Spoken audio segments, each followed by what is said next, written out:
जय श्री राम जी का आशीर्वाद हम सब पर बना रहे। आज हम श्री रामचरितमानस में 22वें मास पारायण का भाग 10 पढ़ेंगे। पढ़ने से पहले अपने गुरुदेव के चरणों में नमन करते हैं। भगवान शिव, माता पार्वती, श्री राम जी और सीता माता के चरणों में नमन करते हैं और हनुमान जी से प्रार्थना करते हैं कि वो पढ़ने में हमें शक्ति प्रदान करे और पढ़ने में कोई गलती हो तो हमें क्षमा करे। ओम श्री गणेशाय नमः। प्रभु को मेरी यह विनती कौन सुनावे, यज्ञ के अन्न को गधा खाना चाहता है। सीता जी का भारी विलाप सुनकर जड़ चेतन सभी जीव दुखी हो गए। गृधराज जटायु ने सीता जी की दुख भरी वाणी सुनकर पहचान लिया कि ये रघुकुल तिलक श्री रामचंद्र जी की पत्नी है। उसने देखा कि नीच राक्षस इनको बुरी तरह लिए जा रहा है, जैसे कपिला गाय मलेच्छ के पाले पड़ गई हो। वह बोला, हे सीते पुत्री, भय मत कर, मैं इस राक्षस का नाश करूंगा। यह कहकर वह पक्षी क्रोध में भरकर कैसे दौड़ा जैसे पर्वत की ओर वज्र छूटता हो। उसने ललकार कर कहा, रे दुष्ट, खड़ा क्यों नहीं होता? निडर होकर चल दिया, मुझे तूने नहीं जाना। उसको यमराज के समान आता हुआ देखकर रावण घूमकर मन में अनुमान करने लगा, यह या तो मैनाक पर्वत है या पक्षियों का स्वामी गरुड़, पर वह तो अपने स्वामी विष्णु सहित मेरे बल को जानता है। कुछ पास आने पर रावण ने उसे पहचान लिया और बोला, यह तो बूढ़ा जटायु है, यह मेरे हाथ रूपी तीर्थ में शरीर छोड़ेगा। यह सुनते ही गिद्ध क्रोध में भरकर बड़े वेग से दौड़ा और बोला, रावण, मेरी सिखावन सुन, जानकी जी को छोड़कर कुशल पूर्वक अपने घर चला जा, नहीं तो हे बहुत भुजाओं वाले, ऐसा होगा कि श्री राम जी के क्रोध रूपी अत्यंत भयानक अग्नि में तेरा सारा वंश पतंगा होकर भस्म हो जाएगा। योद्धा रावण कुछ उत्तर नहीं देता। तब गिद्ध क्रोध करके दौड़ा। उसने रावण के बाल पकड़कर उसे रथ के नीचे उतार लिया। रावण पृथ्वी पर गिर पड़ा। गिद्ध सीता जी को एक ओर बैठाकर फिर लोटा और चोंच से मार मार कर रावण के शरीर को विदीर्ण कर डाला। इससे उसे एक घड़ी के लिए मूर्छा हो गई।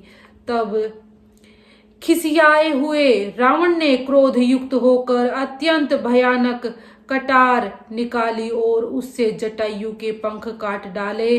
पक्षी जटायु श्री राम जी की अद्भुत लीला का स्मरण करके पृथ्वी पर गिर पड़ा। सीता जी को फिर रथ पर चढ़ाकर रावण बड़ी उतावली के साथ चला। उसे भय कम न था। सीता जी आकाश में विलाप करती हुई जा रही है, मानो व्याध के वश में पड़ी हुई कोई भयभीत हिरनी हो। पर्वत पर बैठे हुए बंदरों को देखकर सीता जी ने हरि नाम लेकर वस्त्र डाल दिया। इस प्रकार वह सीता जी को ले गया और उन्हें अशोक वन में जा रखा। सीता जी को बहुत प्रकार से भय और प्रीति दिखलाकर जब वह दुष्ट हार गया, तब उन्हें यतन करा के अशोक वृक्ष के नीचे रख दिया। जिस प्रकार कपट मृग के साथ श्री राम जी दौड़ रहे थे, उसी छवि को हृदय में रखकर वे हरि नाम रटती रहती हैं। इधर श्री रघुनाथ जी ने छोटे भाई लक्ष्मण जी को आते देखकर ब्रह्म रूप में बहुत चिंता हुई की और कहा, हे भाई, तुमने जानकी को अकेली छोड़ दिया और मेरी आज्ञा का उल्लंघन कर यहाँ चले आए। राक्षसों के झुंड वन में फिरते रहते हैं। मेरे मन में ऐसा आता है कि सीता आश्रम में नहीं है। छोटे भाई लक्ष्मण जी ने श्री राम के चरण कमलों को पकड़कर हाथ जोड़कर कहा, हे नाथ, मेरा कुछ भी दोष नहीं है। लक्ष्मण जी सहित प्रभु श्री राम जी वहां गए जहां गोदावरी के तट पर उनका आश्रम था। आश्रम को जानकी जी से रहित देखकर श्री राम जी साधारण मनुष्य की भांति व्याकुल और दुखी हो गए। वे विलाप करने लगे, हाँ गुणों की खान जानकी, हाँ रूपशील, व्रत और नियमों में पवित्र सीते। लक्ष्मण जी ने बहुत प्रकार से समझाया, तब श्री राम जी लताओं और वृक्षों की पंक्तियों से पूछते हुए चले, हे पक्षियों, हे पशुओं, हे भौरों की पंक्तियों, तुमने कहीं मृगनयनी सीता को देखा है? खंजन, तोता, कबूतर, हिरन, मछली, भौरों का समूह, प्रवीण कोयल, कुंदनकली, अनार, बिजली, कमल, शरद का चंद्रमा और नागिनी, वरुण का पाश, कामदेव का धनुष, हंस, गज और सिंह, ये सब आज अपनी प्रशंसा सुन रहे हैं। बेल, सुवर्ण और केला हर्षित हो रहे हैं। इनके मन में जरा भी शंका और संकोच नहीं है। हे जानकी सुनो, तुम्हारे बिना ये सब आज ऐसे हर्षित हैं मानो राज पा गए हों। अर्थात तुम्हारे अंगों के सामने ये सब तुच्छ, अपमानित और लज्जित थे। आज तुम्हें न देखकर ये अपनी शोभा के अभिमान में फूल रहे हैं। तुमसे यह अनख कैसे सही जाती है? हे प्रिय, तुम शीघ्र ही प्रकट क्यों नहीं होती? इस प्रकार अनंत ब्रह्मांडों के अथवा महामहिमामयी स्वरूपा शक्ति श्री सीता जी के स्वामी श्री राम जी सीता जी को खोजते हुए इस प्रकार विलाप करते हैं, मानो कोई महाविरही और अत्यंत कामी पुरुष हो। पूर्ण काम, आनंद की राशि, अजन्मा और अविनाशी श्री राम जी मनुष्यों के से चरित्र कर रहे हैं। आगे जाने पर उन्होंने गृधपति जटायु को पड़ा देखा। वह श्री राम जी के चरणों का स्मरण कर रहा था, जिनमें ध्वजा, कुलिश आदि की रेखाएं हैं।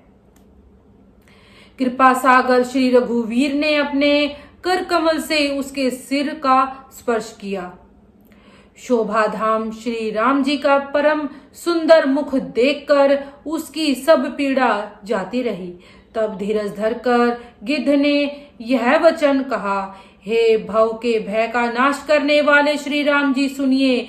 हे नाथ, रावण ने मेरी यह दशा की है, उसी दुष्ट ने जानकी जी को हर लिया है।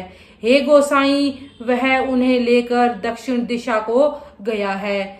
सीता जी कुर्ररी अर्थात कुर्ज की तरह अत्यंत विलाप कर रही थी। हे प्रभु, मैंने आपके दर्शनों के लिए प्राण रोक रखे थे, कृपा निधान, अभी ये चलना ही चाहते हैं।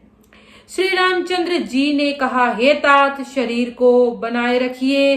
तब उसने मुस्कुराते हुए मुंह से यह बात कही, मरते समय जिनका नाम मुख में आ जाने से अधम भी मुक्त हो जाते हैं, ऐसा वेद गाते हैं। 22वां मास पारायण आज हम यहीं तक पढ़ेंगे। इसी के साथ बोलते रहिए जय श्री राम।